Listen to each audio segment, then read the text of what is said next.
Om Shanti. Good morning. साकार मुरली 10 मई 2025। बाबा का मीठा मीठा पत्र हम मीठे मीठे बच्चों के मीठे मंथन के लिए। मंथन शुरू करने से पहले आनंद के सागर श्री बाबा की आनंद भरी किरणों के नीचे बैठ जाते हैं और अनुभव करते हैं कि मैं आनंद स्वरूप आत्मा हूँ, आनंद के सागर की संतान हूँ। आज की साकार मुरली, बाबा जब किसी चीज़ के ऊपर जाता है बहुत कड़ा चला जाता है। कितने दिनों से बाबा हमारे अवगुण समाप्त कर रहा है, गुणवान बना रहा है। बार बार बाबा उसको जोर दे रहा है। आज भी बाबा ने उस बात पे ही बहुत जोर दिया है कि हमारे अंदर दैवी गुण धारण होने चाहिए, शैतानी अवगुण खत्म करते जाओ और उसके लिए अटेंशन रखो, है ना। आप देखो, टेंशन एक शब्द होता है। अब टेंशन के पहले अगर हम ए लगा दें, ए मतलब क्या होता है, ए फॉर क्या होता है, आत्मा। तो अगर हम आत्मिक स्वरूप में स्थित हो जाएं तो अटेंशन हट जाए। तो बाबा कह रहा है कि अपनी चाल चलन देखो, सुधारो। सुधरी कि नहीं सुधरी, दिल की सच्चाई से अपनी चेकिंग करो, अपना चार्ट रखो। फिर से आज बाबा ने उसके ऊपर किया और वो सब के लिए बहुत ज़रूरी है कि अशरीरी बनने का अभ्यास करो। जब तक हम अशरीरी बनने का अभ्यास नहीं करेंगे तब तक नहीं हो पाएगा। और उसके लिए बाबा ने आज कहा कि तुम क्या करो, ज्ञान की पॉइंट को स्मृति में रखो तो खुशी होगी। वैसे देखा जाए तो स्मृति और विस्मृति का ही खेल है। भगवान क्या आज कह रहा है कि तुम स्वर्ग के गेट पे खड़े हो। सोचो, स्वर्ग के गेट पे खड़े हैं और बस हमको तो कई बार लगता है हम वो भाग्यशाली आत्माएं हैं जो स्थापना हो रही थी और भाग भाग करके बस वो गेट खुलने वाला था, गेट के अंदर शामिल हो गए। वैसे ही लगता है क्योंकि काफ़ी लेट आए हैं। फिर भी हमसे बाद में भी बहुत सारी आत्माएं आई हैं, तो इसका ये मतलब नहीं है कि उनको वो कुछ कर नहीं सकते हैं, कर सकते हैं। क्योंकि बाबा ने थोड़े दिन पहले अभी कहा था कि ये म्यूजिकल चेयर का गेम है, तो चेयर खाली होती रहती, बैठते रहो, क्योंकि बहुत सारे लोग आउट होते रहते हैं। तो बाबा आज वही अटेंशन दिखा रहा है कि चेक करो, अपना स्वभाव बहुत मीठा फर्स्ट क्लास होना चाहिए, है ना। माया नाक कान से पकड़ के कोई उल्टा कर्तव्य न करा दे, है ना। तो वो हम सबको बहुत ज़्यादा ध्यान देना है। आज बाबा ने एक बात और कही है, दान पुण्य करना, साधुओं के पिछाड़ी भटकना। कितना पुकारते हैं, इससे किसी को कोई फायदा नहीं होता है ना। बाबा कहता है दुनिया वाले तो अंधकार में हैं, कितना भटक रहे हैं, तुम सबको समझाओ। लेकिन समझाते समय स्वभाव बहुत मीठा होना चाहिए, फर्स्ट क्लास में होना चाहिए। किसी को दुख नहीं देना है। बाबा ने कहा, ये एक्चुअली है सारी बुद्धि की बात। बुद्धि से ही तो हम याद करते हैं। और कुमारियों को आज बाबा ने फिर से याद किया है कि कुमारियों को खड़ा हो जाना चाहिए। दूसरी बात बाबा ने कहा कि एक चीज़ ध्यान रहे कि हम अशरीरी आए थे, अशरीरी वापस जाएंगे। इसका मतलब कलयुगी संबंध अब खत्म हो गए ना, कलयुगी संबंध फिर होने नहीं चाहिए। दूसरी बात बाबा ने कहा कि सबको समझाओ कि शांति तुम्हारे गले का हार है, जैसे रानी का मिसाल भी दिया, तो उसके बारे में भी कहा। आज बाबा ने कुमारियों के लिए वापस कहा कि तुम्हारी सर्विस वृद्धि को तब पाएगी जब कुमारियाँ मैदान में आएंगी। तो मैं तो यही कहूँगा, बहुत सारी कुमारियाँ मैदान में आ चुकी हैं, जो नहीं आई वो अपना भाग्य बना सकती हैं। आज का वरदान बहुत विशेष है। माया के रॉयल रूप को बाबा ने याद करवाया है। क्या है माया का रूप? मेरा प्रसाद, मेरी इन्वेंशन, मेरी सर्विस, मेरी टचिंग, मेरी गुण, मेरे निर्णय शक्ति। ये मैंपन माया का रूप है, रॉयल रूप है, उसको भी हम देखेंगे। और विश्व परिवर्तक वो है जो किसी के नेगेटिव को पॉजिटिव बदल दे। ये मेरी को ये पॉइंट बहुत अच्छी लगती है, इसको लिख के रखना है। हम शुरुआत करेंगे, विश्व परिवर्तक कौन है जो किसी के नेगेटिव को पॉजिटिव में बदल दे। अभी ये बहुत बड़ी बात है। कोई आत्मा आपके पास नकारात्मक ऊर्जा लेकर के आए, नेगेटिव सोच लेकर के आए, परेशान होकर के आए, अशांत होकर के आए, हताश होकर के आए, उदास होकर के आए, व्याकुल होकर के आए, आप उसको शांत कर दो। ये छोटा काम नहीं है, ये बहुत बड़ा काम है। इसको आज बाबा ने विश्व परिवर्तक का नाम दिया है। क्या मेरे पास जो आत्माएं आती हैं उनकी नेगेटिविटी समाप्त होती? मेरे संपर्क में आने से क्या उन आत्माओं के ऊपर फर्क पड़ता है? वो चेक करना है ना। तो वो चेक आपको कम करना है। जो आपके संपर्क में आती हैं उन आत्माओं को पता चलता है। वैसे मैं एक बात बताऊं, अगर किसी की कोई अच्छी बात पता चलती है तो बुरी बात तो लोग बहुत जल्दी शेयर करते हैं। किसी के अंदर होती है बुराई तो उसको जल्दी शेयर करते हैं, लेकिन हमें अच्छाइयाँ भी अगर पता चलती तो दूसरे को अवगत कराना चाहिए, है ना। वैसे देखा जाए बुराइयाँ तो अपने में होती हैं। कितना बढ़िया रहीम दास जी लेकर के चले गए, रहीमन बुरा जो देखन मैं चला, मुझसे बुरा न मिलिया कोई, जो मैं देखूं दिल चित अपना, मुझसे बुरा न कोई। तो वास्तव में देखा जाए तो बुराइयां तो हमारे अंदर भी है ना। तो हमको दूसरे की बुराई नहीं देखनी, अपनी बुराइयों के ऊपर काम करना है। बाबा ने कहा अगर किसी को मनसा वाचा कर्मणा दुख देंगे तो पश्चाताप करना पड़ेगा, रजिस्टर खराब हो जाएगा। अब ये बहुत बड़ी सूक्ष्म बात है। और आप अगर मनसा वाचा कर्मणा किसी को दुख देते हैं तो किसी को सुख कैसे दे पाएंगे? किसी के निगेटिव के पॉजिटिव को बदल कैसे पाएंगे? निगेटिव के पॉजिटिव को बदलने के लिए पहले क्या होना पड़ेगा? खुद को पॉजिटिव होना पड़ेगा। तो कई लोग हर चीज़ में निगेटिव सोचते हैं, पॉजिटिव जैसे सोच ही नहीं सकते। जैसे वो एक बुक थी ना जिसके बारे में हमने कहा, वो कहते हैं 4 तरह के लोग होते हैं, type A, type B, type C, type A, या ए टाइप बिहेवियर वाले होते हैं। या उसकी मैं आपको गहराई में लेकर के जाता हूँ। क्या कहते हैं लोग, एक एमडी हैरिस करके एक राइटर हुए हैं जिन्होंने ये बुक लिखी हुई थी। वो मनोचिकित्सक हैं, थॉमस हैरी करके हैं। तो उन्होंने ये बुक लिखी थी कि I am okay, you are okay के ऊपर है। उसमें क्या उन्होंने किया कि पहली प्रकार के लोग वो ऐसे होते हैं जो बोलते हैं I am okay but you are not okay. ऐसे लोगों को उन्होंने ईगोइस्ट नाम दिया कि ऐसे लोग जो होते हैं बहुत ईगो वाले होते हैं, अभिमान वाले होते हैं कि मैं ठीक हूँ, सामने वाला नहीं ठीक है। दूसरी कैटेगरी के लोग कैसे होते हैं, वो कहते हैं you are okay but I am not okay. ऐसे लोग क्या होता है, जल्दी डिप्रेशन में चले जाते हैं, हीन भावना वाले होते हैं। तीसरी कैडर के लोग होते हैं जो कहते हैं I am not okay, you are also not okay and nothing is okay. कुछ भी ठीक नहीं है, सब बेकार है। ऐसे लोग फ्रस्ट्रेटेड होते हैं। और चौथी तरह के लोग होते हैं कि I am okay, you are okay, things are also okay, या नहीं भी थिंग्स ओके हैं तो भी ओके, या you are not okay, I am not okay even though I am okay, things are not okay even though I am perfectly okay. तो ऐसे लोग होते हैं, इनको पॉजिटिव लोग कहा जाता है। अब हमें चेक करना है हम किस तरह के हैं,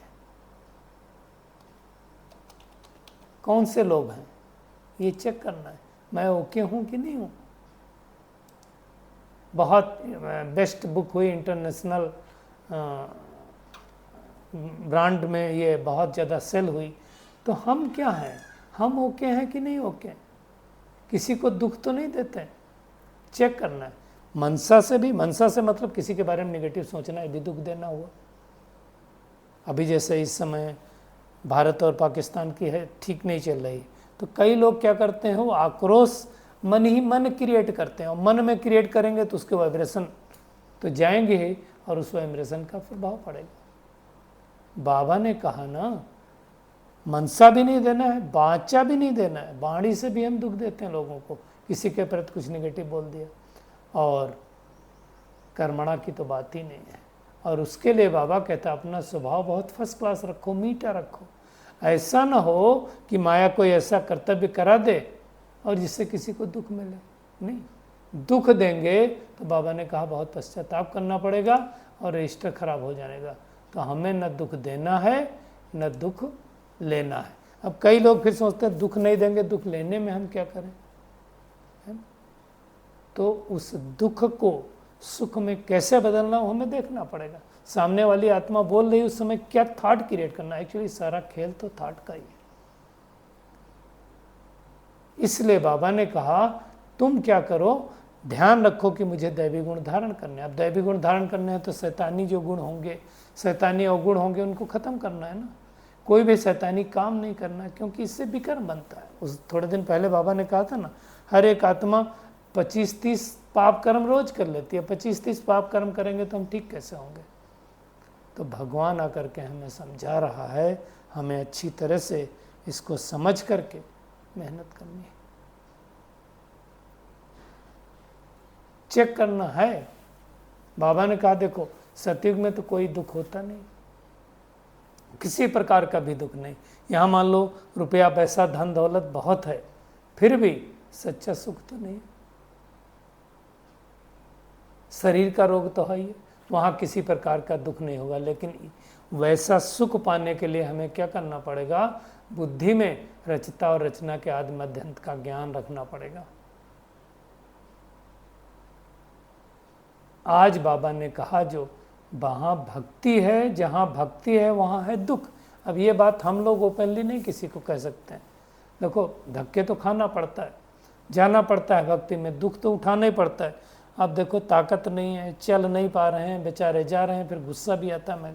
मेरा खुद का अनुभव है, मैं जाता था युगल के साथ या मदर के साथ, अब वहाँ चल नहीं पा रहे हैं, तकलीफ हो रही, थक गए हैं, चिड़चिड़ापन भी आ रहा है। ऐसी भक्ति करके क्या फ़ायदा। इसलिए बाबा ने कहा दान पुण्य भी करते हैं, साधुओं के पिछाड़ी भटकते भी, फिर भी पुकारते रहते हैं, हे प्रभु नयनहीन को राह दिखाओ। फिर क्यों पुकारते हो भाई जब उनके पास जाते हो? तो क्योंकि ठीक राह मिली नहीं। अब भगवान आकर के ठीक राह दिखला रहा है। तो हमें चेक करना है कि हम पहले तो अपनी राह ठीक करें। अगर अपनी राह ठीक हो गई है तो हमें चेक करना है कि मीठा स्वभाव हुआ है, मीठे बने हैं, दुख तो नहीं देते हैं, कोई भूल तो नहीं करते हैं, कोई रजिस्टर हमारा ठीक है। ये एक्चुअली देखा जाए तो ये है याद की यात्रा, है ना, बुद्धि की बात है। और इस याद की यात्रा में ही बाबा ने कहा माया फटकाती है। फटकाती मतलब एकदम योग तोड़ देती है। आज बाबा ने तो कमाल कर दिया, कहा योग में तुम बहुत कमज़ोर हो। बाबा को तो चैलेंज बाबा ने दिया तो इसको स्वीकार करना है। आज बाबा ने कहा अच्छे अच्छे महारथी भी बहुत कमज़ोर हैं, समझते हैं इसमें ज्ञान बड़ा अच्छा है इसलिए महारथी हैं। कई लोग तो समझते हैं जो ज्ञान अच्छा सुनाते हैं तो महारथी हैं, लेकिन ज़रूरी नहीं जो ज्ञान अच्छा सुनाता हो महारथी हो। योग जो अच्छा करता और कराता हो वो महारथी है। बाबा ने आज दो टूक शब्दों ने कहा महारथी वो है जो याद में रहते हैं। उसके पहले क्या कहा, अच्छे अच्छे महारथी भी कमज़ोर हैं, बहुत कमज़ोर हैं योग में। उठते बैठते याद में रहेंगे तो हमारे विकर्म विनाश होंगे, नहीं तो सजा खानी पड़ेगी। देखो घोड़ेसवार, महारथी, घोड़ेसवार, प्यादे, 3 तरह के लोग बताए हुए हैं। हमें चेक करना, महारथी वो है जो चलते फिरते उठते बैठते याद करे और अपना चार्ट रखे, उसको महारथी कहा जाता है। तो हमें चेक करना है कि मैं चलते फिरते उठते बैठते कितना परमात्मा को याद करता हूँ। ये हमें खुद की चेकिंग करनी है ना। देखो साकार बाबा ने कहा अपने बारे में, उनके ऊपर तो बहुत फिक्र रहती है। आज बाबा कह रहा है उनसे तुम तीखे जा सकते हो। लगता है हम बाबा से तीखे जा सकते हैं? नहीं, नंबर 1 आत्मा है, लेकिन मेहनत जरूर करनी। ये नहीं सोचना है कि हम नहीं कर सकते हैं, कर सकते हैं। केवल उसके लिए बुद्धि में रहना चाहिए। क्या बुद्धि में रहना चाहिए कि हम अशरीरी आए थे सृष्टि पर, अशरीरी वापस जाएंगे। पहले सुख के संबंध में आए और फिर क्या हुआ, दुख के बंधन में आया था, रावण के बंधन में आए। अब भगवान कहता अशरीरी होकर के जाना। यही मेहनत करनी है हम सबको। इसलिए बाबा ने कहा कलयुगी संबंध को भूल जाओ। सतयुगी संबंध याद करो, क्योंकि अब वापस जाना है, दुनिया खत्म होनी, दुनिया की हालत तो हम देख ही रहे हैं। इस दुनिया में कोई सार नहीं। भक्ति हम क्यों करते हैं? भगवान मिलने के लिए। भगवान मिल गया तो फिर भटकना बंद। बाबा ने तो आज इतना तक कहा, तुम्हारे मुख से हे राम, हे भगवान, हे भक्ति के अक्षर न निकले। ये बंद हो जाना चाहिए। मुझे तो लगता है सबके बंद ही हो गए होंगे, लेकिन यदि किसी के हैं तो उसको याद रखो। आज बाबा ने आदि मध्य अंत की डेफिनेशन क्लियर कट के, वैसे बहुत बार बाबा बता चुका, लेकिन आज बताया। आदि मतलब शुरू, शुरू मतलब सत्युग, आदि शुरू हुआ। मध्य मतलब हाफ, यानी द्वापर युग चालू हुआ, यानी जहाँ से रावण राज्य चालू हुआ, और अंत तो अब हम देख ही रहे हैं, कलयुग का अंत जो चल रहा है। ये सारी बातें किसी की बुद्धि में नहीं, हमारी बुद्धि में है। बाकी तो बाबा ने कहा नंबरवार धर्म वाले अपने आते ही आते हैं। आज बाबा ने कहा शांति तुम्हारे गले का हार है ना। इसलिए बाबा को शांति का सागर कहा जाता है, लेकिन बच्चे भूल जाते हैं। जैसे वो रानी का मिसाल दिए ना, कि कहा गला, रानी के गले में हार पड़ा हुआ था, लेकिन रानी इधर उधर ढूंढ रही थी। तो बाबा कहता है शांति वास्तव में तुम्हारे गले का हार है, लेकिन तुम भूल गए हो, देह अभिमान में आ गया, इसलिए शांति के बदले अशांति हो गई है। जब तुम सत्युग में जाओगे तो बाबा कहता है वहाँ दिल भर करके शांति मिलती। शांति धाम में जाएंगे तो दिल भर करके शांति मिलेगी, और सत्युग में सुख और शांति दोनों मिलेगी। अब बाबा कहता है तुम दोनों चीज़ें ले लो, सुख ले लो, शांति ले लो, आयुष्मान भव, कायदे अनुसार सब कुछ मिलेगा तुमको। आज बाबा ने कहा तुम्हारी सर्विस वृद्धि को तब पाएगी जब कुमारियाँ मैदान में आएंगी। मैं कुमारियों से ही पूछता हूँ, अगर कुमारियाँ ये मंथन सुनती हैं, कब आएंगी मैदान में? जो नहीं आई, जो मैदान में आ चुकी हैं वो तो अच्छी बात है। क्योंकि क्या होता है, कुमारियों के प्रति बहुत रिस्पेक्ट, रिगार्ड बाबा को है और दुनिया वालों को भी है। वो जब कोई बात सुनाती हैं तो उसका इम्पैक्ट ज़्यादा पड़ता है, और उनको मुझे लगता है आगे आना ही चाहिए। तो उसके बारे में बाबा ने ध्यान आकृष्ट करवाया है। रोज रोज भगवान आकर के पढ़ा रहा है, फिर भी हम सुधरते क्यों नहीं? सुधरना चाहिए। और एक बात बाबा ने कहा, अगर ज्ञान की पॉइंट्स तुम्हारी स्मृति में है तो तुम्हें खुशी रहेगी। बाबा ने कहा तुम अभी स्वर्ग के गेट पे खड़े हो और अनेक आत्माओं को मुक्ति, जीवन मुक्ति की राह दिखा रहे हो। तो आज सोचो, हम स्वर्ग के गेट पे खड़े अब जाने वाले हैं, तो फिर पुरानी दुनिया से कोई अटैचमेंट नहीं, पूरा नष्टो मोहा बनना है। और आज का वरदान बहुत विशेष है, माया के रायल रूप के बंधनों से मुक्त विश्व जीत जगत जीत भव। देखो, बड़ी बड़ी बाबा कहता है जंजीरें छोड़ के तो हम आ गए, चाहे समर्पित हों या गृहस्थी हों, लेकिन रायल माया का रूप है। रायल रूप आज बाबा ने बताया, गिनना, मेरा पुरुषार्थ, मेरी इंटेंशन, मेरी सर्विस, मेरी टचिंग, मेरे गुण, मेरी निर्णय शक्ति, 6 बातें बताई। एक और जोड़ लो, मेरा सेंटर, मेरी गीता पाठशाला। बाबा ने कहा मेरे जिज्ञासु, ये मेरापन ही रायल माया का रूप है। और इसमें माया ऐसा जादू मंत्र कर देती है जो तेरे को भी मेरा बना देती है। भगवान का बना दिया मेरा, जो मैंने पहले भी सबको सुनाया था कि परम आदरणीय रमेश भाई जी ने, उनके पास एक बहन गई, मैं मधुबन में ही था, वहाँ की बात थी, उन्होंने सुनाया कि जब वहाँ गई वो बहन, तो उन्होंने कहा भाई जी मेरे सेंटर पे एक प्रॉब्लम हो गई है, आप कुछ मदद कर सकते हैं? तो उन्होंने बहुत सुंदर जवाब दिया, कहा देखो भाई, आपके सेंटर पे प्रॉब्लम हो गई है तो मैं कुछ नहीं कर सकता हूँ, अगर बाबा के सेंटर पर प्रॉब्लम हुई होती तो मैं डेफिनेटली कुछ ना कुछ कर देता। तो मैं पन से हमें दूर रहना। अब कई लोगों को लगता है कि नहीं, मेरे से अच्छा कोई ज्ञान सुना नहीं पाता है, मेरे से अच्छा किसी का योग नहीं है। ये बंधन में आने का तरीका है, हमें बंधनों से मुक्त रहना है, तब माया जीत, प्रकृति जीत, विश्व जीत, जगत जीत बन पाएंगे।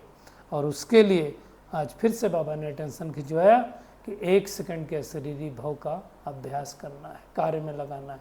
मतलब हर घंटे अशरीरीपन का अभ्यास करना है। मेहनत करनी। तो चेक करें हमारी इतनी मेहनत है। और बाबा कहता है अव्यक्त इशारे में कि आपका स्वरूप पवित्र है, स्वधर्म आत्मा की पहली धारणा पवित्रता है, स्वदेश पवित्र देश है, स्वराज्य पवित्र राज्य है, स्व का यादगार परम पूज्य पवित्र है, कर्मेंद्रियों का अनादि स्वभाव सुकर्म है। तो यही अहन्नत रखो तो हट से हम छूट जाएंगे।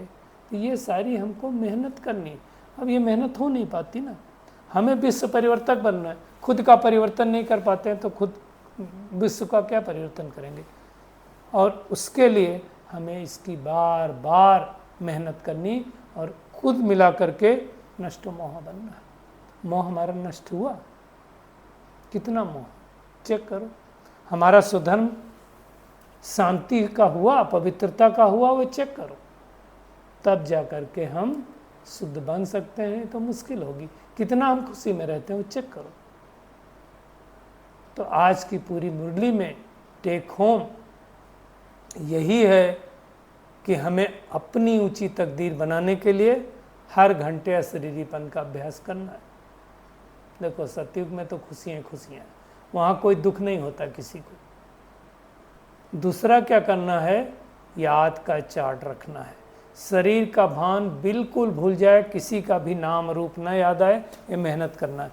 वैसे तो बहुत सारे लोगों को डर लग रहा होगा ये दुनिया की हालत, भारत और पाकिस्तान को देख करके।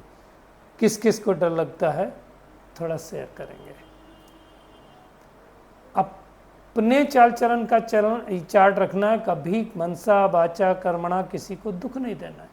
ध्यान रहे अशरीरी आए थे अशरीरी जाएंगे, कभी भी आसुरी चलन नहीं चलनी है। दिल की सच्चाई से नष्टो महाबन भारत को सर बनाने की सर्विस में लगना है और माया के राय रूपों से मुक्त बनना है। मेरा प्रसाद, मेरी इन्वेंशन, मेरी सर्विस, मेरी टचिंग, मेरे गुण, मेरी निर्णय शक्ति, समयपन से भी मुक्त बनना है और विश्व परिवर्तक बनना है। किसी के भी निगेटिव भाव को पॉजिटिव में बदल